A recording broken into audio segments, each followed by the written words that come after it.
Today we're going to look at some stories about asbestos that date back thousands of years, stories that some have called the Legends of Asbestos. I'm asbestos attorney Justinian Lane, and today's legend is Benjamin Franklin received a handsome sum for his curious purse of stone.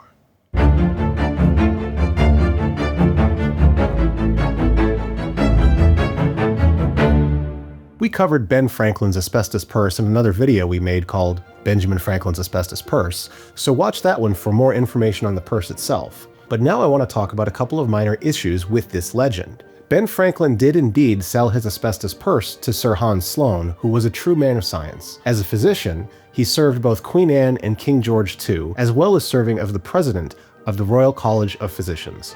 As a scientist, he served as the president of the Royal Society, succeeding none other than Sir Isaac Newton in that position. Upon his death in 1753, his extensive collection of 71,000 objects was given to the country of England in exchange for two things. First, he wanted his heirs to be paid £20,000. Second, he wanted his collection to be housed in a free-to-the-public museum. Parliament obliged, and his collection formed the basis of the British Museum, the Natural History Museum, and the British Library. As if that wasn't enough, he's also credited by some as the creator of chocolate milk.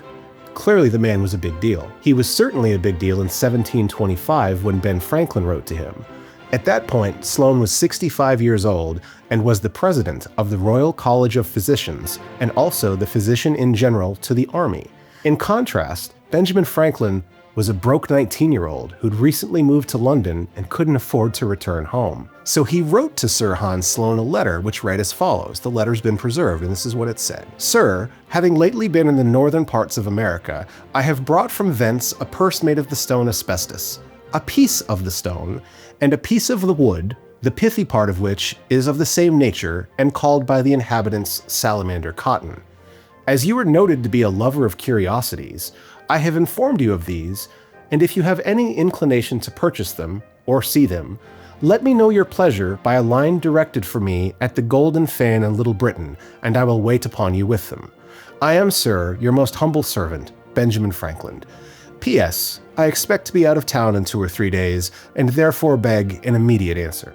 Now, Sloane had no idea who Benjamin Franklin was, but he was interested enough to give Franklin the immediate response he requested. Franklin later described in his memoirs what happened as follows. I had brought some curiosities with me from America, the principal of which was a purse made of the asbestos, which fire only purifies. Sir Hans Sloane, hearing of it, called upon me and invited me to his house in Bloomsbury Square, where after showing me everything that was curious, he prevailed on me to add this piece to his collection, for which he paid me very handsomely. Now, Sir Hans Sloane's house still stands today. It's at 3 Bloomsbury Place in London and is just down the road from the British Museum. If you look at this house, you have to imagine the sense of awe that Franklin must have felt as a broke teenager getting invited to this home to meet a man of Sloane's stature, especially since Franklin had lied in his letter. He wasn't going out of town, he just needed money quickly. Unfortunately, there's no record of just how much Sloane paid for the purse, but the purse is still on display in the British Museum to this day.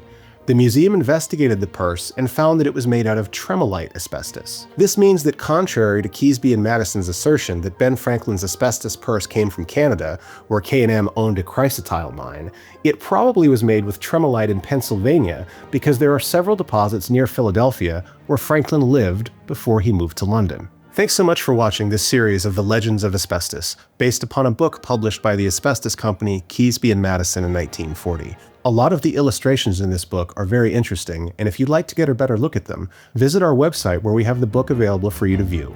Thanks for watching, and we'll see you next time.